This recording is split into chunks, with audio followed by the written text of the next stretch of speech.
Après la mise en place du système socialiste, comment consolider, édifier et développer le socialisme dans un pays comme la Chine, où la culture économique était très en retard?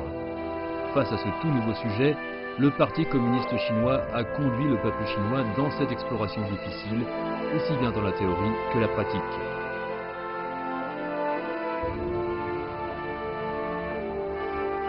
La 6e session plénière du 7e comité central du Parti communiste chinois a décidé de convoquer le 8e congrès du parti en 1956. Et pour préparer ce 8e congrès, Mao Zedong et d'autres dirigeants du comité central du Parti communiste chinois ont mené un grand nombre d'enquêtes et d'études approfondies. Cette année-là, les principaux camarades dirigeants du parti ont tous plongé en première ligne, à la base de la société, pour comprendre en profondeur la situation réelle et établir des politiques, laissant derrière eux un merveilleux chapitre de recherche et d'enquête.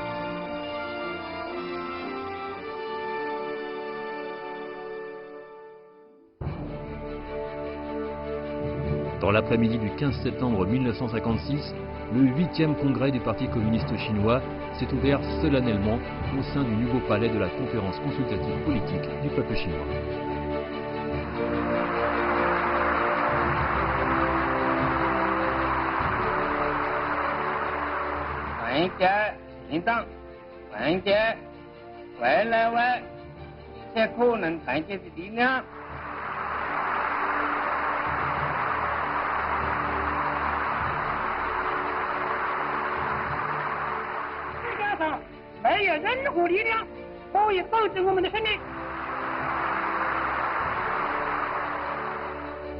Le 8e congrès national du PCC est le premier congrès national depuis l'arrivée au pouvoir du Parti communiste chinois.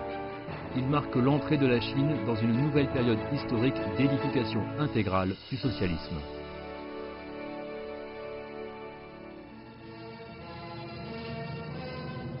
Les années 50 et 60 ont vu surgir une grande quantité d'œuvres littéraires et artistiques reflétant l'air du temps et plaisant aux masses, parmi lesquelles figuraient des romans, des pièces de théâtre et des films.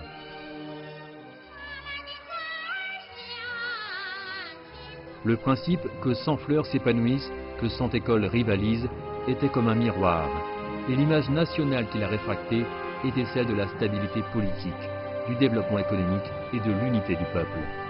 Ce principe reflète les demandes de l'époque qui étaient l'épanouissement littéraire et artistique, ainsi que le développement scientifique et technologique. Il témoigne de la ferme confiance de Mao Zedong et du comité central du PCC dans le développement d'une culture littéraire et artistique, ainsi que de recherches académiques prospères. Le Parti communiste chinois a uni et conduit le peuple chinois multiethnique dans l'établissement de la République populaire de Chine et d'un système de base socialiste, réalisant les accomplissements fondamentaux de la construction du socialisme, ce qui nous a permis d'accumuler les expériences et nous a fourni les conditions nécessaires pour explorer la voie de l'édification d'un socialisme aux caractéristiques chinoises. Les réalisations du PCC ont créé les conditions préalables fondamentales et jeté des bases solides sur les plans théoriques et pratiques pour faire progresser avec succès la cause de notre parti et de notre peuple et pour que la nation chinoise puisse rattraper rapidement les tendances de développement de l'époque.